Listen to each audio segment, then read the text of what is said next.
Je m'appelle Pascal Bourvin, j'ai 38 ans, je suis installé sur la ferme de Saint-Laurent, donc depuis 2017 où je me suis installé avec mes parents qui avaient déjà l'exploitation.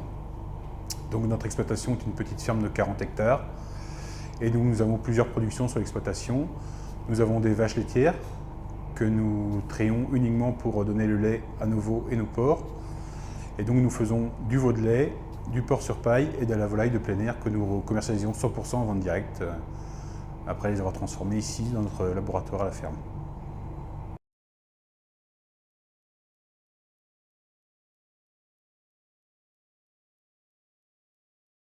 Nous commercions nos produits principalement sur les marchés de plein vent en semaine, avec notre camion magasin où nous nous déplaçons de marché en marché tous les jours. Aussi également sur la ferme le samedi matin, où nous sommes, en plus de notre production, nous avons une fromagère qui vient pour compléter la gamme. Après, nous avons les plateformes internet, style Hellocop ou les paniers du Trégor. Et nous travaillons également avec des restaurateurs de la région et des cantines scolaires comme celle de l'école de Plégat, qui nous prend des produits régulièrement pour valoriser les circuits courts, quoi.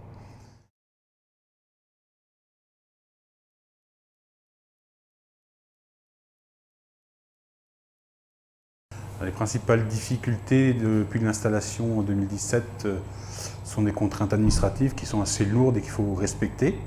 Surtout quand on travaille dans l'alimentaire, il faut être très rigoureux.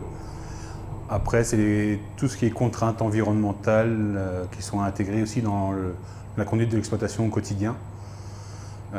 Et après, la principale contrainte, c'est le temps de travail qu'il faut bien gérer, puisque c'est des activités qui sont très chronophages, dans la mesure où nous produisons, on transforme et on commercialise. Donc c'est plusieurs métiers qu'il faut réussir à coïncider dans le planning, en fait. C'est ça la plus grande difficulté, c'est le temps.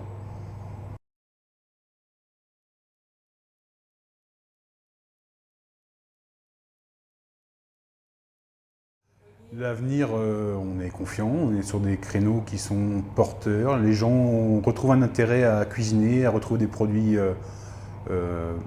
au plus proche du producteur. Et donc nous, comme on a une transparence totale avec nos clients, on peut leur expliquer leur mode de production. Voilà, il n'y a pas de filtre entre ce qu'on fait et ce qu'eux voient. Et du coup, on voit que la tendance est plutôt vers là, donc on est confiant sur l'avenir, on est en train de développer notre activité.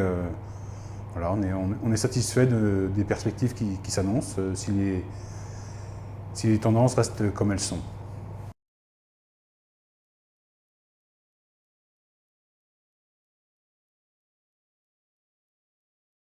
Bah, le principal outil de communication reste le bouche à oreille de nos clients quand même malgré tout. C'est la satisfaction client est quand même la priorité absolue.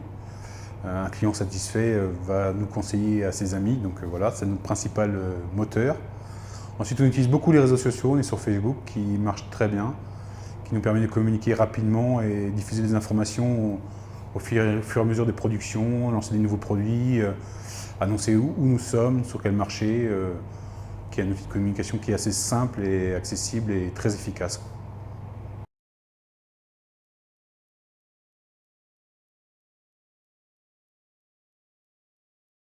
Oui, c'est un moyen de communication qui est relativement simple, qui ne nécessite pas d'investissement et qui est très réactif.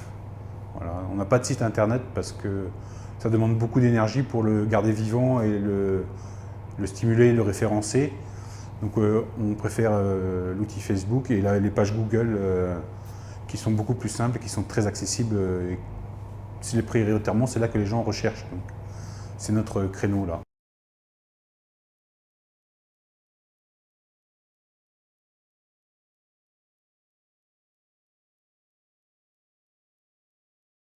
Et nous, notre produit, on mise tout sur la qualité. Donc on ne peut pas se permettre d'avoir des animaux stressés et énervés. Et ça se voit tout de suite sur la viande. D'accord. Si un cochon est un peu énervé au chargement, on va le laisser là, on verra la semaine suivante. Parce qu'on sait que derrière, la viande ne sera pas au niveau qu'on espère.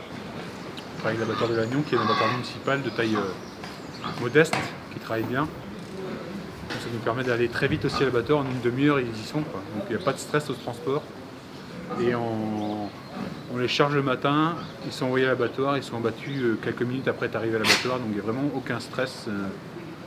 Et on sait que ça travaille bien là-bas, un bon travail de qualité, donc c'est important ça aussi. préparer ce bocage et le département on va planter des arbres tout autour et à l'intérieur des parcelles pour créer une agroforesterie, parcours agroforesterie quoi. Pour valoriser un peu les arbres, pour faire des coups de vent et protéger les animaux du soleil et que ça apporte un peu de petits fruits pour les nourrir aussi.